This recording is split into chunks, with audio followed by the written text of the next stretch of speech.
Gracias, Jasmine Bielma, por decirnos de tu historia. Thank you, Jasmine Bielma, for having the courage and the will to stand up for not only your rights as a U.S. citizen, but for the rights of your family and your community. As I said, it takes a lot of courage and it takes a lot of determination to say enough is enough. And we are calling on our President Obama, and we are calling on the Congress to stand with us and to stand with the will to change and make a difference, to be here with us. And as I mentioned earlier, Humboldt County is so stranded, but you know what? That doesn't mean that we as people don't have power. We as a community, power respects power, and we have people power. And we are now, yeah, that's right. So just in case President Obama didn't hear us, what are we going to say?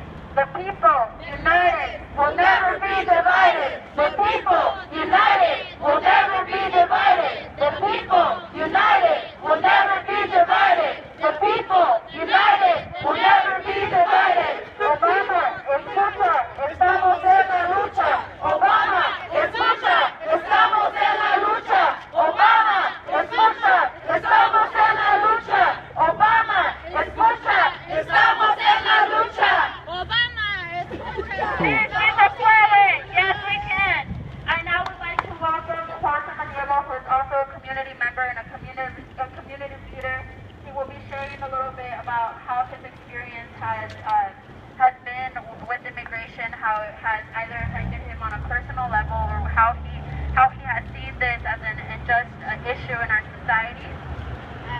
Quiero invitar a un miembro de la comunidad que también es un líder, se llama Juan Samaniego.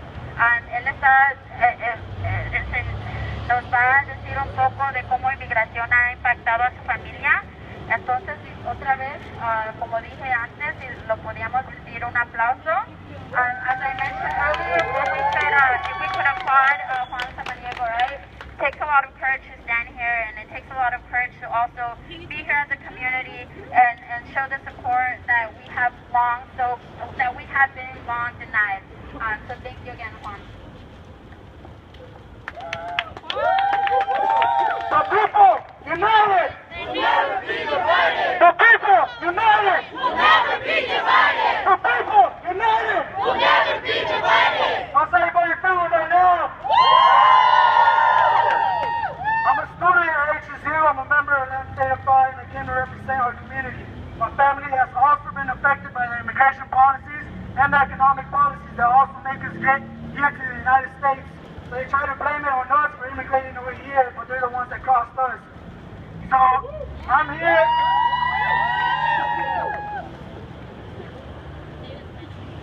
Mi nombre es Juan y yo también soy de la comunidad de los estudiantes de Humboldt State University y también soy de la comunidad más grande de inmigrantes. Mis padres emigraron aquí hace años. Mi mamá estaba embarazada cuando cruzó la frontera. Eso a mí me dio el privilegio de poder haber nacido aquí, pero eso no significa tanto. Lo que debemos hacer es tratar de seguir empujando para que todos tengan esta justicia e igualdad también en este país. When I was trying to my voice is leaving, but anyway, the people united Will never be divided. The people United will never be divided. The people united will never be divided. The people united will never be divided.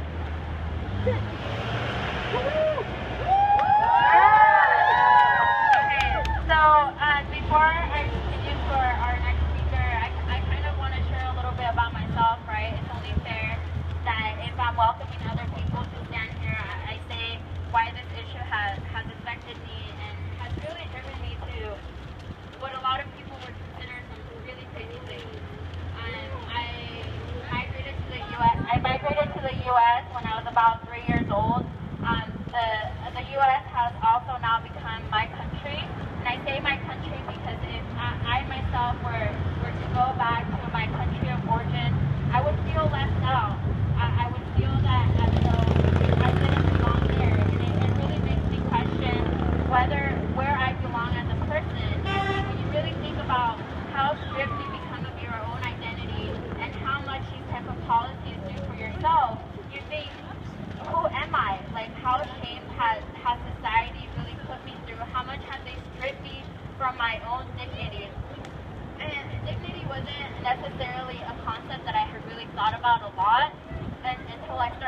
about the dignity that I lack as a person. And unfortunately, I grew, I want to say ashamed, because it is being ashamed. It is being ashamed that you're not told to embrace your own reality, that you're not told that you can be who you are. And as an undocumented person, I often had to assimilate myself so much into a society that didn't understand me. I'm just like everybody else, right? You wouldn't really necessarily think me any different, but the concepts of being illegal really get thrown out there. The concepts of putting a wet bag get thrown out there. And within my own faith tradition, it's really it's also shameful to see how we as a society have become so separated from one another, and how we as society, my compañera here is suffering. Why can't I suffer her pain? Why am I going to let her suffer by herself? And it's that for that exact reason that we see the type of injustice that happens in our country. Because we choose to really look away. We choose to say, you know what, if she's suffering, that's her problem. That's not my problem.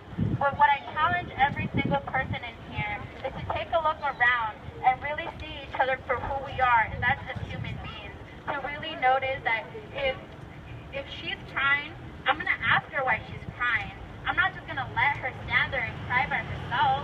Like, what kind of person does that make me? What type of vision does that really make me? If I'm an advocate for social justice, that means going an extra mile. That means not just saying and identifying myself as an activist. That means I'm willing to risk everything I have until the person that is standing right there has everything I have. Estaba yo hablando de cómo como una persona indocumentada mi dignidad ha sido quitada de mí. La mayoría del tiempo, por decir, yo llegué primera vez a los Estados Unidos desde que tenía yo 3 años. Yo he crecido aquí toda mi vida. Si uno puede notar hasta mi español, como dicen, es mucho, porque no lo sé hablar mucho. Entonces, como por decir, si me llevaran para mi país de origen, ¿cómo me sentiría yo allá? Y a veces me hace sentir, ni pertenezco aquí, ni pertenezco allá. Pero entonces me pongo a pensar otra vez, digo, ¿por qué nuestra sociedad ha llegado tan lejos para hacer sentir a una persona como yo tan incapaz y tan llena de dolor? Y hablo especialmente del dolor porque en esta sociedad nos han quitado la libertad de que si ella está sufriendo, yo debería parar y yo debería decir, compañera, ¿por qué estás sufriendo? ¿Por qué estás llorando? Pero en este tipo de sociedad, si ella está llorando, la mayoría de las personas dicen, no, pues ella está llorando, no es mi problema, yo en mi vida estoy contenta. Y si seguimos en esa mentalidad y si seguimos diciendo, ¿sabe qué? Este mundo va a ser el mundo que ha existido. Este mundo no nada más se va a quedar así, pero va a seguir hasta peor. El momento que nosotros como personas podamos sentir el dolor en el corazón, ese va a ser el momento que como comunidad vamos a tener el poder que nos han quitado, el poder de ser humano, el poder de decir, ¿sabe qué? Yo me llamo Gabi, me estoy parando aquí como una persona orgullosa. Yo soy indocumentada y yo no tengo ni vergüenza porque más de nada yo soy una persona. Y si tú no me puedes respetar, yo no te puedo respetar. Pero la